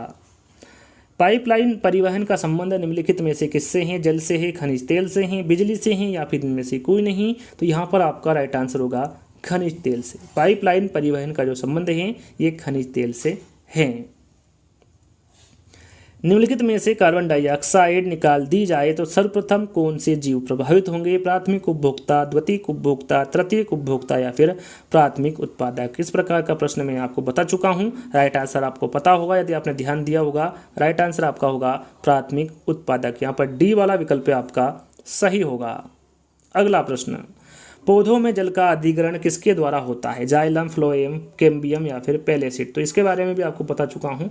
पौधों में जो जल का अधिग्रहण होता है जाइलम के द्वारा होता है।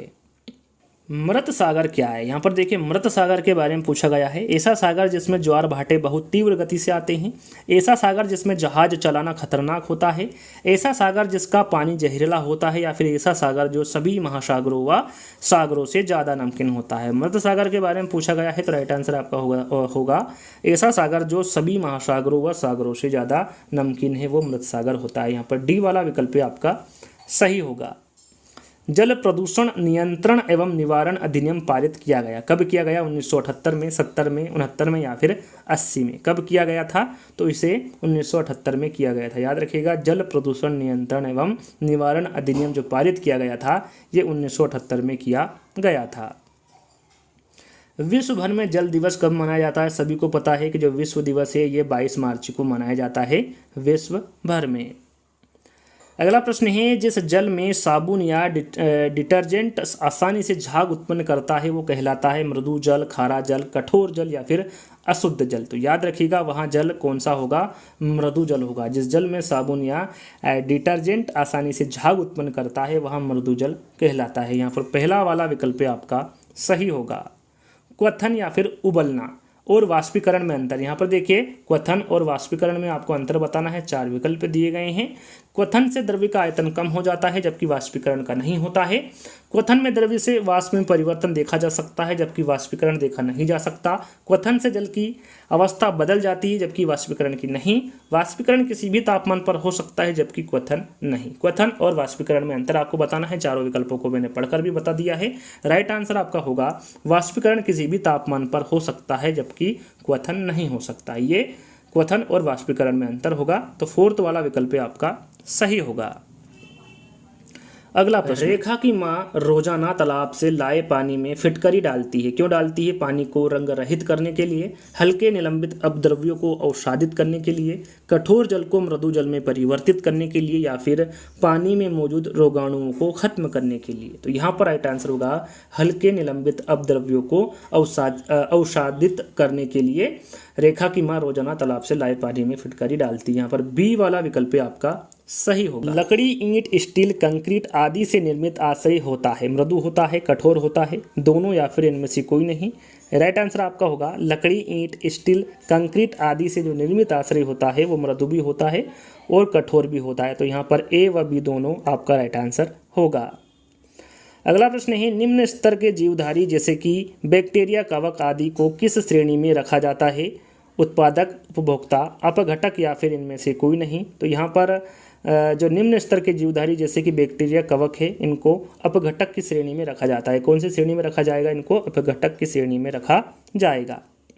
मैदानी क्षेत्रों में सामान ढोने के लिए गधे एवं खच्चर का प्रयोग किया जाता है। पहाड़ी क्षेत्रों में इनके समतुल्य, यानी कि मैदानी क्षेत्र में तो गधे एवं खच्चर का प्रयोग होगा, लेकिन पहाड़ी क्षेत्र में किसका होगा इसके बारे में आपको बताना है। भैंसा, घोड़ा, ऊंट या फिर याक। तो यहाँ पर आपका राइट आंसर होगा याक। मैदानी क्षेत्रों में सामान ढोने के लिए गधे एवं खच्चर का प्रयोग किया जाता है, लेकिन पहाड़ी क्षेत्रों में याक का प्रयोग किया जाता है।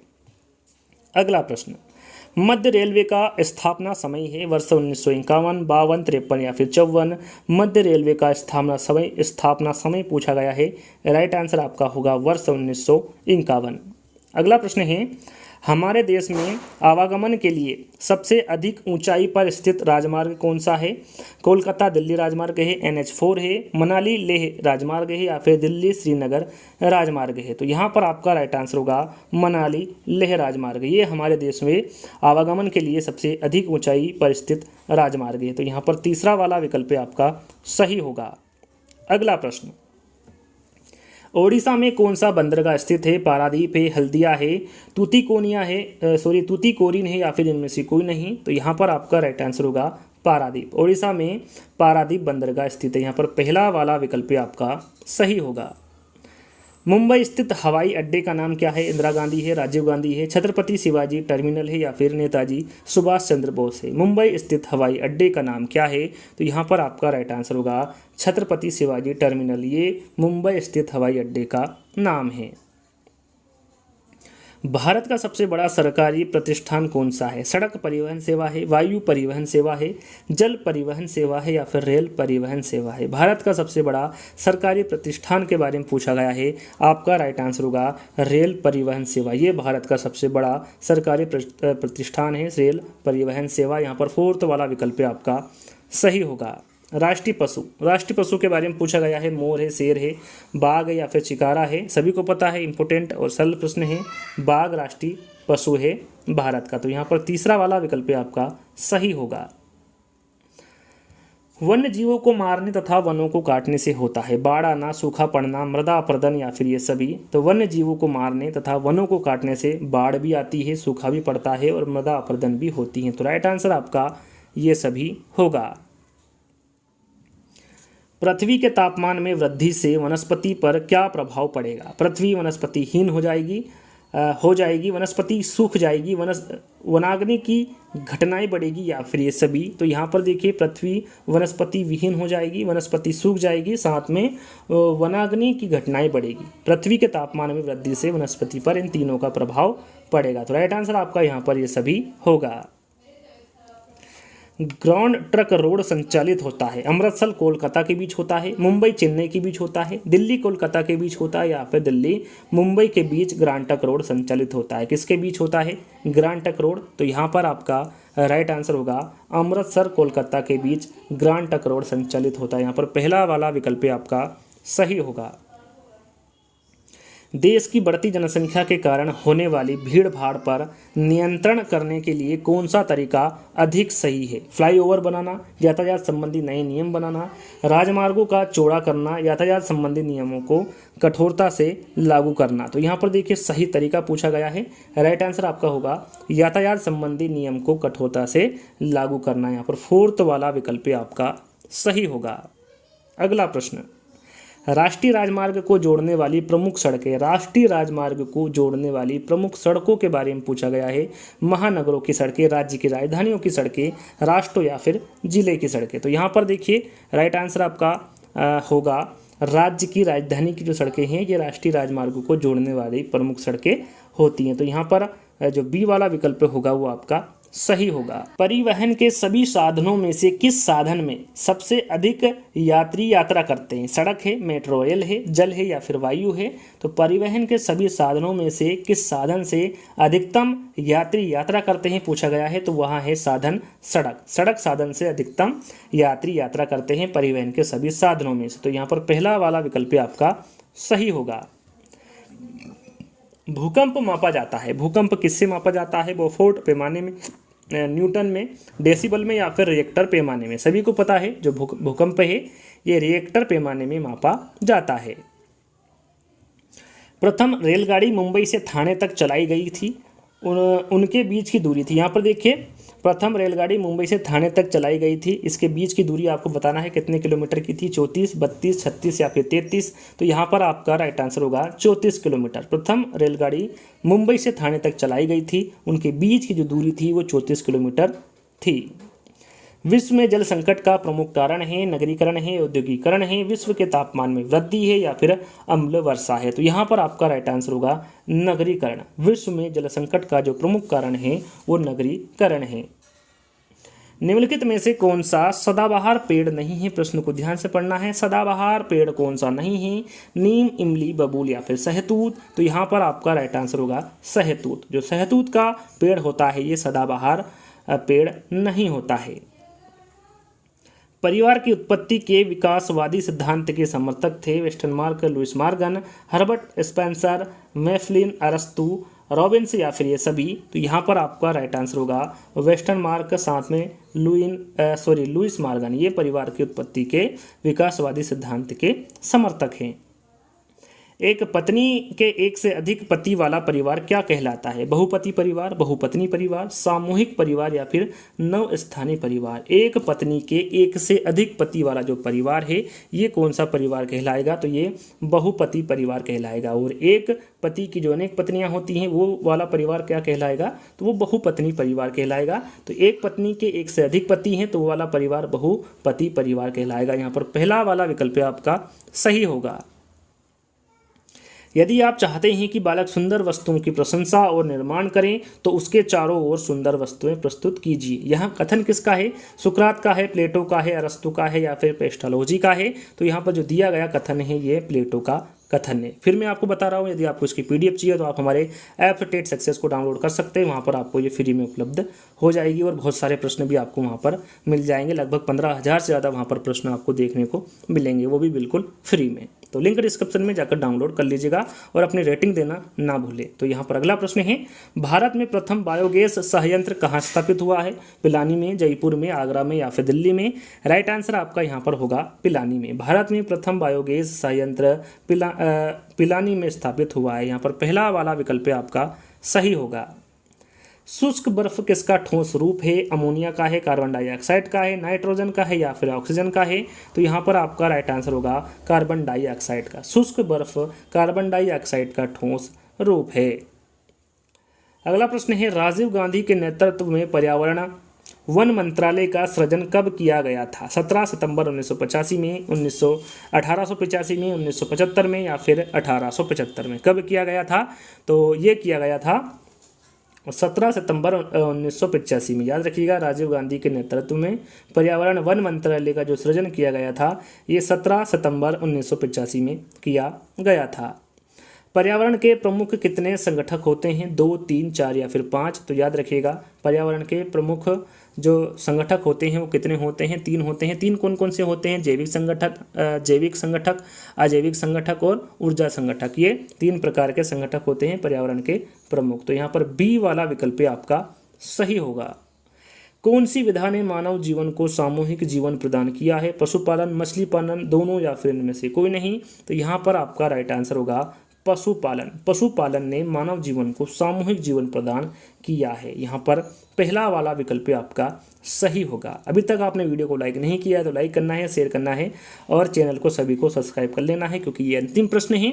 और यहाँ पर जैसा कि मैंने आपको बताया था कि टोटल 200 प्रश्न मिलेंगे, तो ये अंतिम प्रश्न है। प्रथम विश्व पर्यावरण दिवस कब मनाया गया था? 1970 में, 84 में, 73 में या फिर 63 में? तो प्रथम विश्व पर्यावरण दिवस के बारे में पूछा गया है तो आपका राइट आंसर होगा 1973 ईस्वी में प्रथम विश्व पर्यावरण दिवस मनाया गया था। यहाँ पर तीसरा वाला विकल्प आपका सही होगा। और यहीं पर आज के जो 200 प्रश्न हैं वो यहीं पर समाप्त होते हैं। आज का वीडियो आपको कैसा लगा आपको कमेंट्स के माध्यम से बताना है। वीडियो को लाइक करना है, शेयर जल्दी से कर देना है। तो जल्दी ही दोस्तों एक नई वीडियो के साथ मिलेंगे, जब तक के लिए धन्यवाद।